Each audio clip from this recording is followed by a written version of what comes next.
Hi, good morning, folks. Well, we're all together again. As you know, we have two major wildfires occurring here in Burlington County. One broke out yesterday afternoon up in the Pemberton section, and approximately 8 p.m. last night, we had an additional fire here in the Evesham section of Burlington County. Um, Things are dry. It's just going to be a matter of time until we get some rain, but up until that point, our folks are staying very busy. Uh, we have some restrictions on in the area. I ask everyone to check our website. Uh, Different areas throughout the state have different restrictions. Here in the Burlington County area, we have restrictions on not only campfires, but our agricultural fires as well. Um, so I just like to say the guys are doing a good job. They are getting tired, but folks are hanging in there, and I think everything should be in good shape, hopefully here by the end of the day. I'm going to turn it over to Jeremy Weber. He's going to talk to you folks about the fire that's occurring up in the Pemberton section of Burlington County. Good morning. So crews made good progress yesterday and last night on the City Line Fire in Pemberton Township, Burlington County. They have reached 50% containment, and there's about 850 acres that have been consumed so far. Crews continue to mop up the perimeter of the fire and also monitor spots that landed over the perimeter line last night as they were in the midst of trying to control that fire. Currently, there are no structures threatened or structure protection in place, and we also have no official road closures, but we do ask that people stay away from the fire perimeter area so that crews can continue to work without being impeded by people driving down the roads there.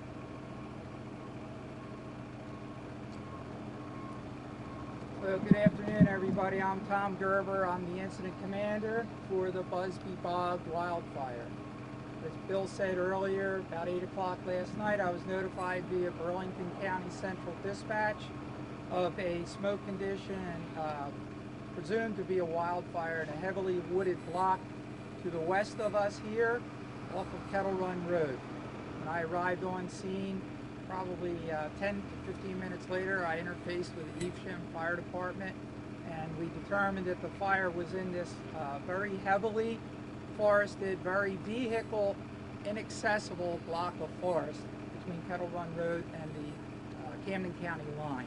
It's an area I'm very familiar with. I've been the warden here for many, many years, and it's an area that's been planned for, if something happens, how we would access it. And also, this particular fire was over 20 acres in size, being driven by a strong northwest wind, making its way to the Kettle Run Road.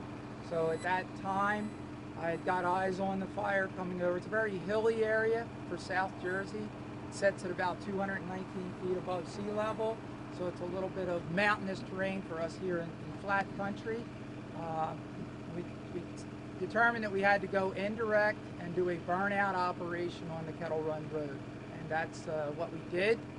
We knew we could confine the fire to a pretty good block of woods, probably in the neighborhood of 600 acres. It has some good man-made breaks, has some good natural breaks, some streams and old cranberry bogs, and an open piece of township property to the west that we could bound it to. Good morning.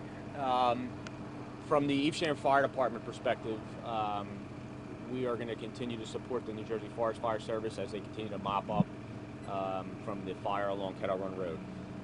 Kettle Run Road will remain closed for the balance of today at Braddock Mill Road and again at Sycamore Avenue. That's to make sure that the crews that are working along the roads there are not impacted by traffic. It's difficult to travel down Kettle Run Road. The smoke migration is pushing towards the east and making that road tough to navigate by vehicle. The Black Run Preserve, which is the area that kind of adjoins the fire area, is going to remain closed until Tuesday. That's the entire Black Run Preserve. That's to keep people away from the smoke and not have to and hopefully minimize the calls that we get for the amount of smoke that are in the air, that's in the area. Additionally, the migration of the smoke from the northwesterly wind is going to be pushing smoke towards the Hopewell Road area, Little Mill Golf Course, Little Mill Woods, the preserves, and in those regions over there. We are aware of the smoke, obviously, because we've been fighting the fire since 8 o'clock last night. Please do not burden the 911 system with calls about the smoke. The Forest Fire Service and Evesham Fire Department will be here throughout the day and likely at some point again tomorrow, just to keep an eye on what's going on in that area. I'm going to ask that if you are curious about what's going on and want to keep abreast to the information related to this particular fire in Evesham Township, you can follow the fire department on their Facebook page. You can also follow the New Jersey Forest Fire Service on their Facebook page, and you can subscribe to Nixle through the Evesham Police Department. We will do everything we can to keep everybody abreast of what's going on in that area through our social media outlets. That's all I have. Thank you.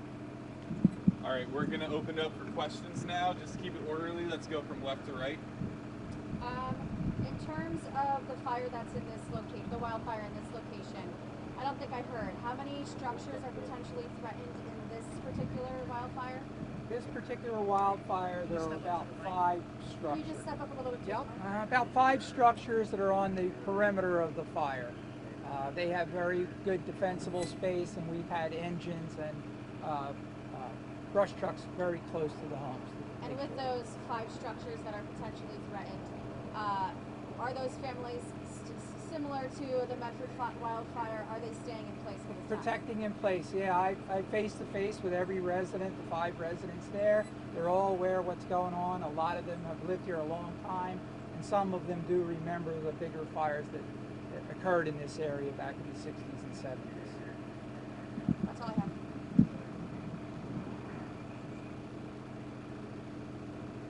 Any word on the cause of the fire? Cause is under investigation. Both fires are under investigation. Obviously, people have air quality on their mind with the smoke coming from Canada. I mean, like, how do you think this is contributing to air quality? Should anyone be worried? Well, I mean, if you feel as if you got a lot of smoke in the neighborhood or things like that, you certainly want to stay inside. Fortunately, the smoke from Canada, for the most part, has lifted in the area, and the smoke that these fires are producing are relatively local as far as heavy smoke. I'm sure folks are smelling it the further away from the fire you go, but if you're in the area and you actually have that haze of smoke and stuff like that, you probably want to stay indoors. I wouldn't do anything outside. You know, this smoke is the same as the Canada smoke, but just a little more localized. Any additional questions? How many acres for both fires, and what percentage contained? All right, both fires are John's fire, these 6 is, yeah, what? The City Line Fire is 50% contained and 850 acres. And And the Buzby Boggs Wildfire is 50% contained And how many acres? at 600. And which wildfire is threatening the 5 structures? Buzby Boggs fire here in Evesham Township. Sorry, one more time. This one is 50% contained, 500 acres? 600. 600. People who don't understand the terminology, because when something is 50% contained, the 50% of it that is not contained is that.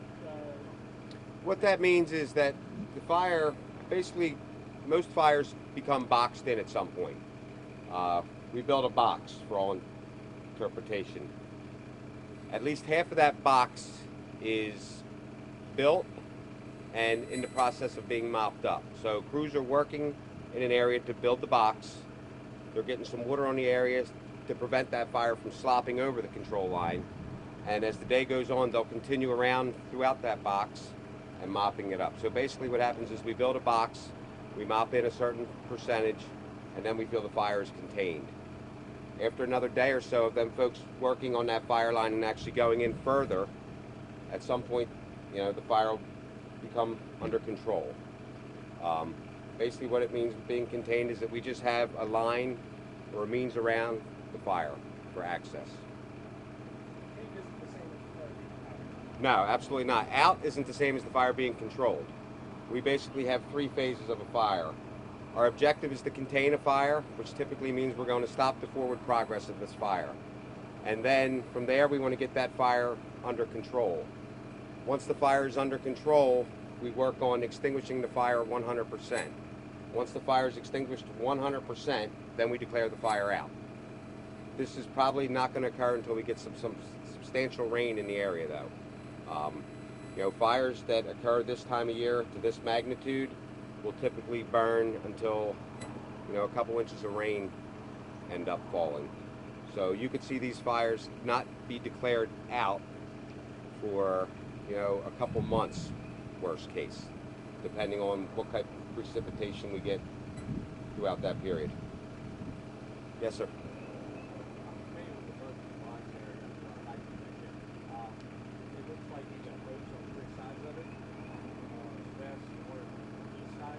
Kettle Run Road, P&K, Deer Club Road, that's the containment box. Yes. Right. And then the southern line, you got a fire break or something built, building?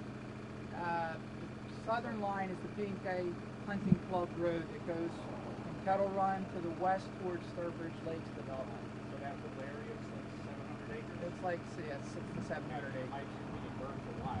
It's going to burn in those drainages that I spoke about, the wetland areas. It'll keep bumping into those wetland areas, and that takes time. Okay. But it might not be that much burning right now. There's quite a bit, quite a few acres that are actively burning, making their way towards the drainages where they'll die down. There's some beaver activity in there to kind of help us out a little bit as it increase the water table. So that's going to work to our advantage to pinch it into that old Schaefer Bog area there. Yes. I don't know if you said how long you think, estimate, Kettle Run will be closed between Sycamore and Braddock Mill. I'm hoping that maybe things will look better by the close of business today, but don't hold me to that. We got to get mopped up in a good, 100, 200 feet or more. We got to make sure there's no dead trees. We're going to fall on pedestrians or motorists. We got to get around that And first. we will get an update through on the road closure. Yes. Through the Nixle or The road closure, the Facebook? road closure updates will come through Nixle and Facebook, and those apps through the police department and through the fire department. Yeah, now I'm concerned because that is used for school, Monday morning, school buses, a lot of school buses. So, make sure that the schools are informed if there will continue road closure. We will do that if we get to that point. And Bill, I don't know if you said this already, but those 5 structures that are threatened, what road are they on? They are on the Braddock Mill, Tomlinson Mill Road, and the Kettle Run Road. Pretty So they're much. in different areas. They're in not different, all in yeah, one because spot. they're very isolated structures. Gotcha. There's one on the Braddock Mill Road that has really great defensible space, and we're going to continue a burnout behind there, so that'll be picked up. And the other couple that are to the west there, they're in pretty good shape, but we're still, having apparatus patrol that area and make sure they're safe. Similar to the Medford Township fire, will any crews be able to direct our video crews to an area where we'd be able to get some video? At some point, we can entertain that also. And I have some stuff that I took from this morning that Okay. I can pass around. So if we can kind of cool things down just a little bit, and then maybe later on today or maybe tomorrow. Okay. Okay. And you mentioned those 5 structures. Are they homes or businesses? They're homes. You mentioned conditions are really dry, it's not even summer yet, so I mean, like, I was wondering if you could, do you have any way to predict, or what do you think we're getting into in the months ahead? Well, we obviously pay attention to the weather every day, sometimes twice a day. The long-range forecast right now shows above normal temperatures as well as below normal precipitation. That could pose a problem for us going forward. Up until the time, Mother Nature speaks, it's just the best guess. Right now, we're ramping up and anticipating a long, busy summer based on where we are now. We're just beginning, and based on some of the forecast models that we're looking at, it doesn't look like there's a whole lot of relief going forward.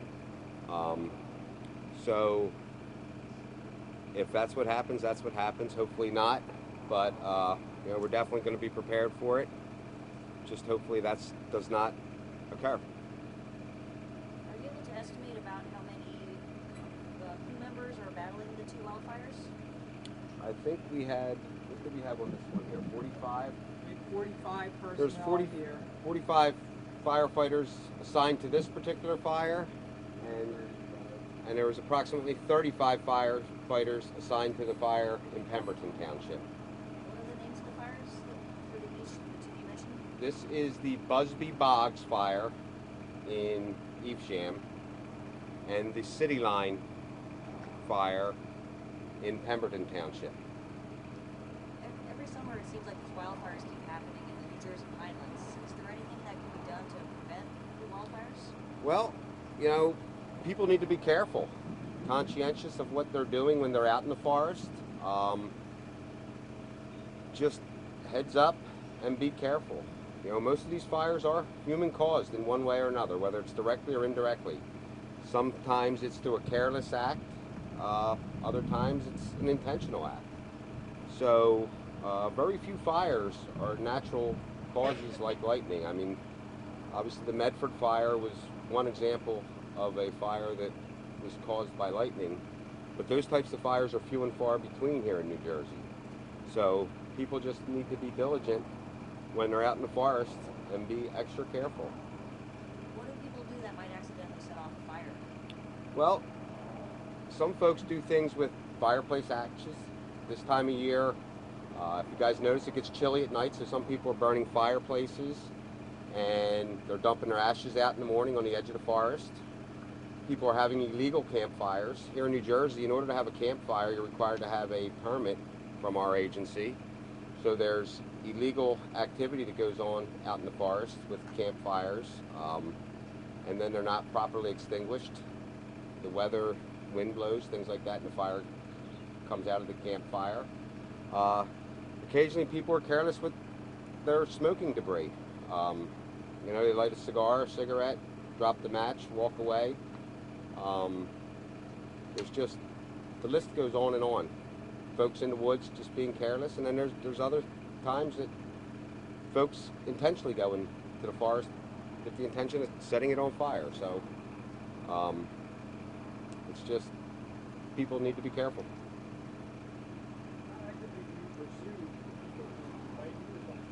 Oh, absolutely. Every fire is investigated to the best of our ability, and typically most fires are determined in one way or another.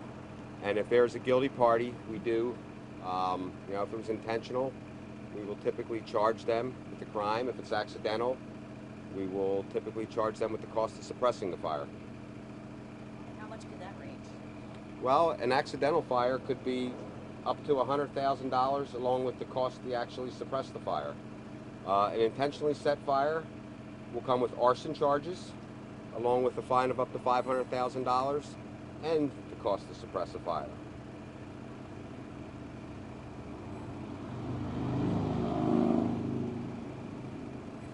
Yes, ma'am. I'm sorry if this is a dumb question, and I hope I'm not being filmed.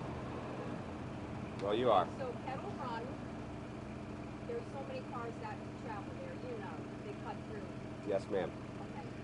I don't know what impact, if any, somebody throwing a cigarette butt out the window could have on our woods here in Evesham. And if that is a potential, would Evesham Fire and Rescue consider putting out any kind of warning to residents and non-residents that right now is extremely dry? Don't throw anything like that out the window. So we continue to push through our social media feeds. We continue to push messages out there that are consistent with that type of to prevent that type of activity. It's obviously very difficult from a standpoint of trying to get everybody to engage in a message like that. We do.